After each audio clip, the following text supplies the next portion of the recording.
Oke guys, kembali lagi di pertandingan Indonesia versus Philipina di Piala Iesf 2022 Bali. Silakan nonton videonya. Honestly, the early game is going to be so important here because at any moment, right, any one of these teams, they can actually get an advantage, and if they do, both Indonesia and Philippines are notorious for taking that kind of lead and actually using it as efficiently as possible and punishing every single mistake. And if they do that, they can set the tone for the mid to late game all the way since as early as the second or third minute. You can see in the start here, both teams wanting to go for just a normal start, not really going for anything too aggressive early on. They both just want to clear their camps, get to a point where they can finally actually deal out some damage to burst and obviously use those power spikes well. Here, Arashi, with the pathing of both of the junglers, it does feel like they want to play towards the side laners a little bit early as well. We've also seen many times that Del Rosario on the utility junglers really likes to go and clear that gold lane to help the Beatrix out. Well, the early game is going to be so much pressure, so many things for the roamers to do, right? Because in the early game, it's always about how the roamers can facilitate. Will they move towards the gold lane? Will they move towards the mid lane? You know, once you get one of your laners ahead, that will allow you to use that lane as the basis to make plays happen. Well, here it is once again at 2 minutes in, and it's going to be Team Philippines who has a bit more pressure around the turtle with the Black Dragon form being popped in. It's still going to be Del Rosario who secures the retribution on the turtle. Divine Judgment going to be popped in towards Potapop, but it's not going to work. That is a very tanky hero, and you can see that despite all the burst damage being used by the Indonesian team, you do see that the Lapu man is just so tanky, and we've seen this from Malaysia yesterday actually. 4 mates able to 1v4, maybe we'll see a similar play out for the Philippines in the bottom side. 2 minutes in, it's already a neutral objective secure for Team Philippines, and now they're going to look again just to play it calmly, play it efficiently, and that's exactly what they need to do. They do not need to go for anything too aggressive here when they have the lead.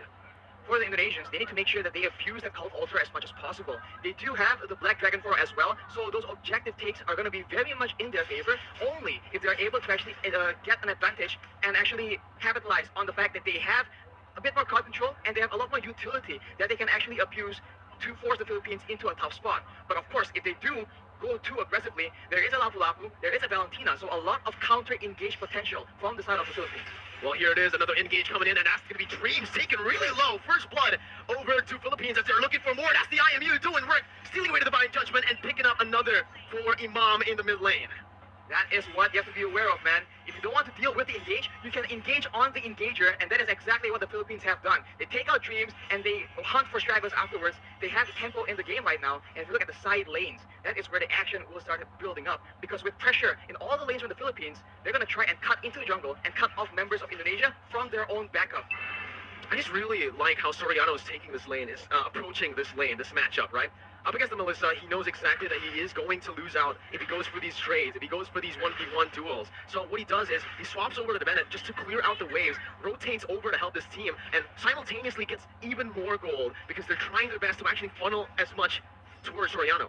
And if Soriano gets a bit more items, he can very easily start poking down members from the side of the Indonesians because there's only one real tanky frontline member in Psychots, and if he is too low for a fight, it's going to be very difficult for the Indonesians to try and contest any kind of objective. Well, ladies and gentlemen, here, Villa Luna in the gold lane. They're looking for some plays here up in the gold lane. The gold lane for sure has been the target for a lot of players, but here we go, they burst passion. Soriano picking up a kill, and now Dreams is going to be very low. Gets out just barely here, but you can already see the cut coming in from Del Rosario over the top side. There's going to be flickers over under the tier 2. Dreams not using flicker just yet. Very wise to save that flicker, as he did have a bit of backup. Oof, as we called it out, man, the side lanes. There you go. Indonesia just a bit too late, a bit too behind when it comes to that pressure, and the Philippines absolutely capitalize and punish anybody who doesn't want to back away from their first target, and they have taken the first structure, the first objective, and with that, they will have a lot more areas on the map to make plays around, and they do have a lot of very good cash. This is it, Arashi. This is the meta that we have been mentioning about. The ultimate bonding experience where they group up as 5 into the mid lane. They start to just put in a lot of mid pressure so that they can actually have more room to play in the side waves. 4 members grouping up and always just dap in that XP lane solo. Villa Luna right now, though, has completed that radiant armor. That item reduces damage when it comes to multiple instances of damage. So against a Faramis, against a Kaja or the Lucian, it's going to be very good. But look at that. Big potential over Del Rosario. He comes in, using so much damage with the Appraiser's Wrath, taking back a whole lot of HP and outplaying the situation, turning it completely around. It's looking bad for Indonesia, as that's going to be the third turtle over to Philippines with no trades on the board, no turrets, no kills so far. They put a trigger on that play with the objective to try and force the Philippines' hand, but instead the Philippines has all the answers. A tanky front line, two tanky front lines in fact, and a lot of utility to ensure that their member stays alive, and afterwards they can just chase and take out members of Indonesia one by one, and even then they go for the pressure, and it seems like the Indonesians, they have to try and make a huge play happen or a massive pickoff, but it's going to be very difficult because the positioning from the Philippines is way too good. The setup, the positioning, and the trigger instantly onto Psychons, picking him up, baiting Indonesia over to that bottom side to pick up a free turret and 2 free kills in the process. It does feel like so far in this game, the Philippines are a step, maybe even 2 steps ahead of Team Indonesia, as Dream's going to get knocked up. Imam looking for that follow-up, just to zone Indonesia away from the tier 2 as they look to start sieging down on every single turret. The damage difference right now from both teams is just so difficult to deal with.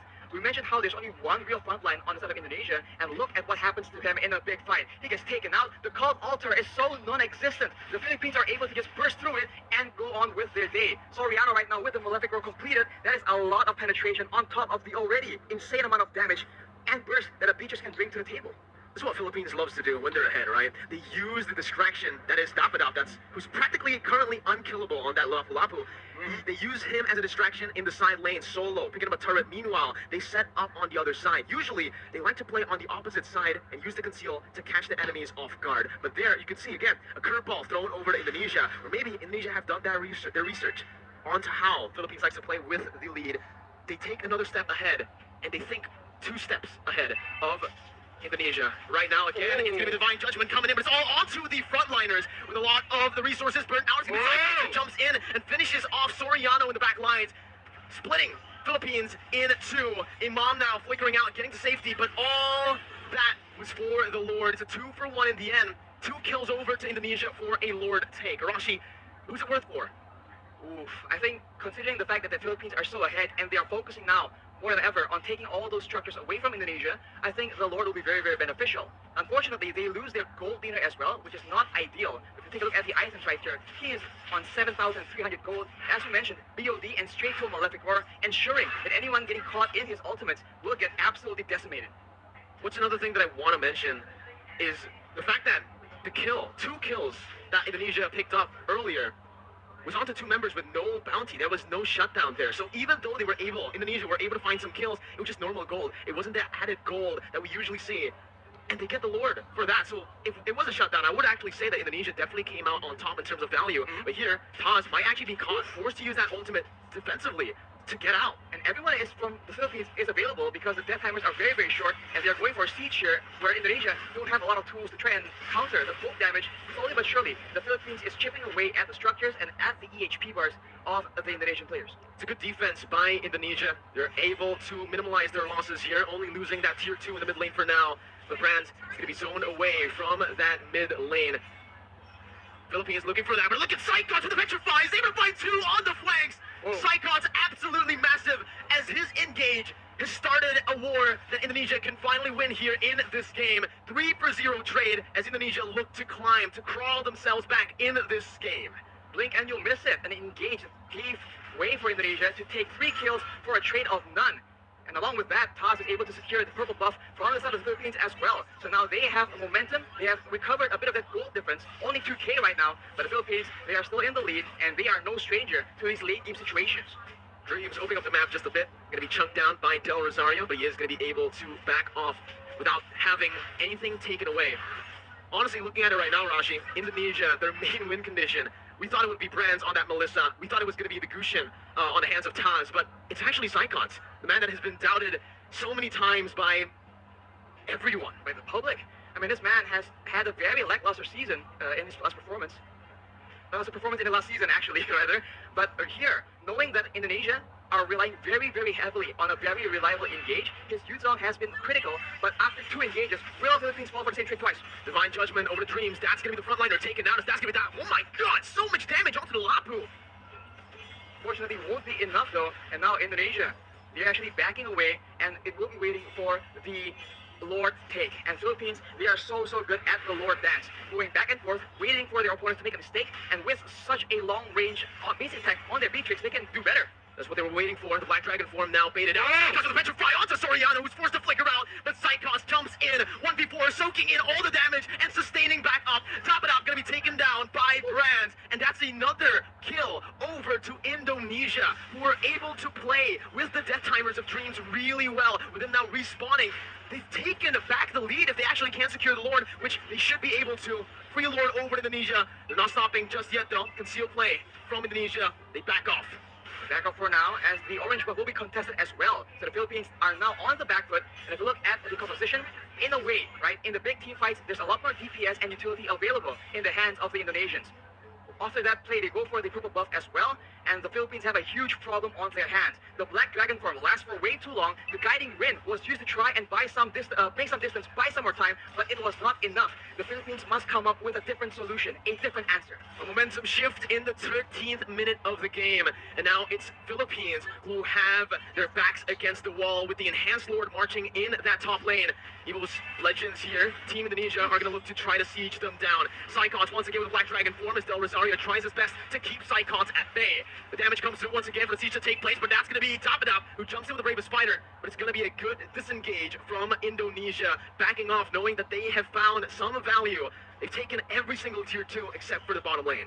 And look at how Psychos is playing around with his Petrify, man. He goes in for the Black Dragon form, but he doesn't always use that Petrify. And when you think about it, the Petrify is what makes these engages so dangerous. It guarantees the Furious Dive knockup, and that is what allows Indonesia to just be a lot more elusive. And as we talked about it earlier, this is what is so dangerous. They can feint around, act like they're about to engage a fight, and then back away. The Philippines need to identify the right moment and then adjust accordingly. Do they want to go and fight after the Black Dragon form is down, or do they want to just stall? Philipina with that circling eagle over the Brands, but it's going to be baited in with the Cold Ulcer placed as well. Soriano targeted by the flanks, and that's going to be Taz who picks up the Beatrix. Soriano taken down, Brands in the midst of it all, still life stealing with his fighter!